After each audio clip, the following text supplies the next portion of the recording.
desde quando e quantos sócios tem neste momento? A JEC fez nesse momento 12 anos de existência e tem cerca de 200 e poucos sócios. O que é que a associação faz? A associação serve para orientar os empresários, para, primeiramente, unir os empresários e fornecer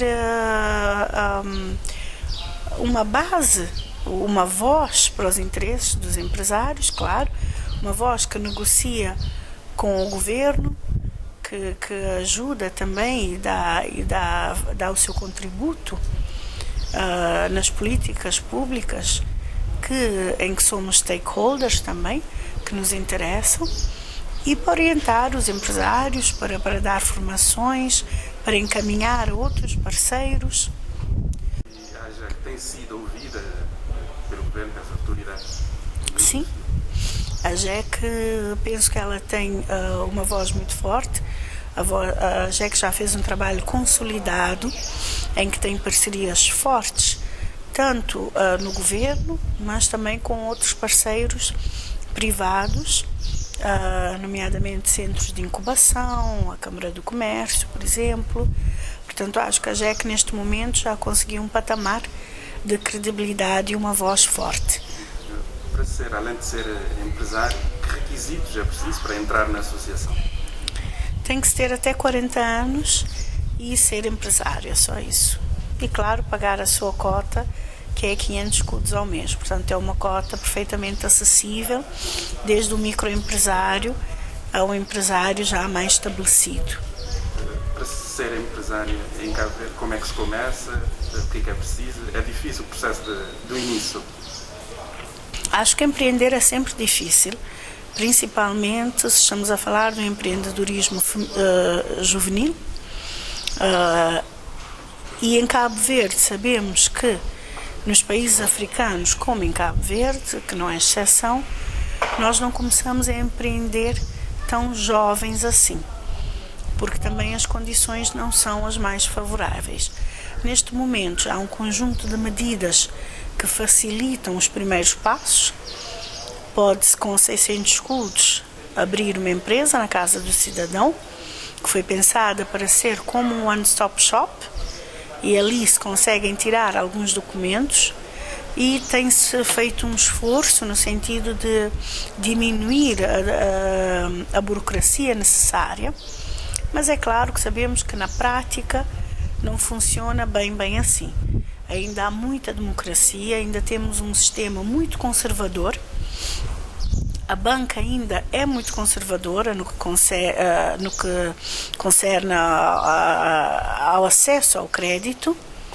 O dinheiro em Cabo Verde é caro, portanto temos juros altos, e considero que sim, que os governos mais recentes têm estado a fazer um esforço no sentido de fomentar o empreendedorismo com medidas várias, mas lá está, há ainda um longo caminho a ser percorrido e não é fácil, é muito difícil, exige muita persistência. Sabemos que o nosso mercado é um mercado micro e, por causa da fragmentação do território, fica mais micro ainda. Portanto, nós não temos um mercado de 500 mil de habitantes, temos um mercado de milhares de pessoas em determinada ilha, porque temos também o constrangimento dos transportes. E o facto de serem jovens, não terem tanta experiência, isso também pode dificultar também a entrada e o acesso ao crédito, a outras condições?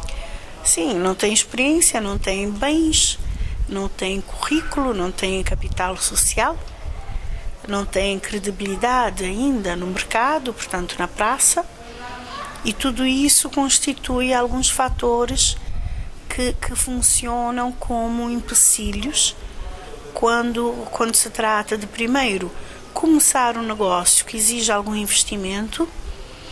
Portanto, a tendência é começar com negócios que exigem um investimento mínimo, que possam ser ajudados pelos pais, pelos familiares, e sabemos que isso também há muitos tipos de negócio que não se podem fazer nessas condições. portanto, negócios mais rentáveis, que exigem um capital inicial maior, são menos acessíveis, digamos assim. Para os jovens começarem, que áreas são mais, que escolhem mais para começar, jovens empresários? Temos visto agora muitas iniciativas na confeitaria, por exemplo. Eu estou a falar particularmente do empreendedorismo feminino, que agora está a começar a ter um boost, não é? Nas áreas de artesanato, confeitaria, serviços de decoração, bijuterias, cosmética também e principalmente serviços de beleza.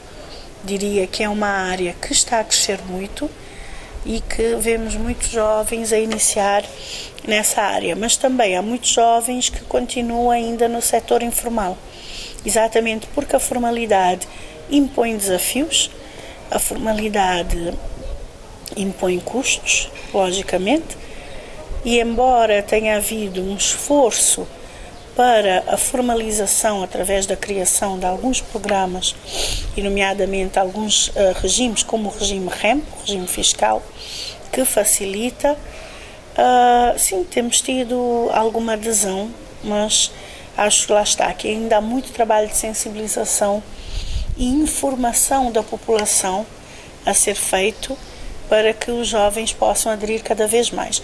Vemos iniciativas também na área das TIC, do agronegócio, por exemplo, dos negócios sustentáveis, mas isso ainda acho que é um bocadinho menor e penso que há ainda muito trabalho a ser feito ali. No turismo, vimos o aparecimento de algumas iniciativas como de aluguer de casas, não é? De espaços de veraneio, aproveitando-se de algumas plataformas como o Airbnb, mas neste momento, obviamente, esse setor ficou muito impactado.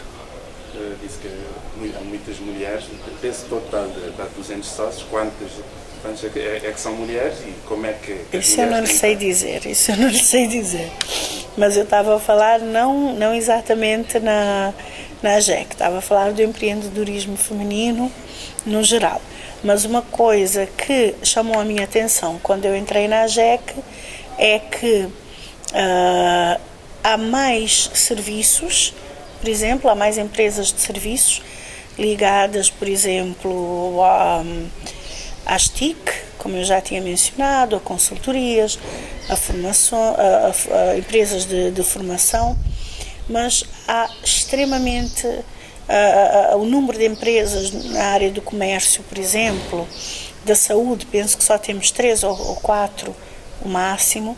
Esse número é extremamente reduzido, quando na verdade, se calhar a maior parte dos negócios em Cabo Verde está voltada para o comércio. Portanto, acho que também a AGEC, como foi fundada por pessoas mais dessa área, que tinham também esses interesses, se calhar não conseguiram atingir essas outras camadas destes outros setores. Mesmo assim, ainda há mercado para os jovens entrar. Sim, portanto, neste momento o que nós queremos fazer é justamente expandir a nossa base de associados, investir muito na nossa comunicação para que possamos chegar a estes comerciantes, a estes microempresários que se calhar precisam muito mais da orientação da AGEC, porque estão a começar, porque foram também muito impactados agora neste período de crise por causa da Covid-19, e queremos que a AGEC se torne realmente um portal de ajuda e para que encaminhemos os empresários às diferentes instituições consoante as suas necessidades. Estamos no mês de março, mês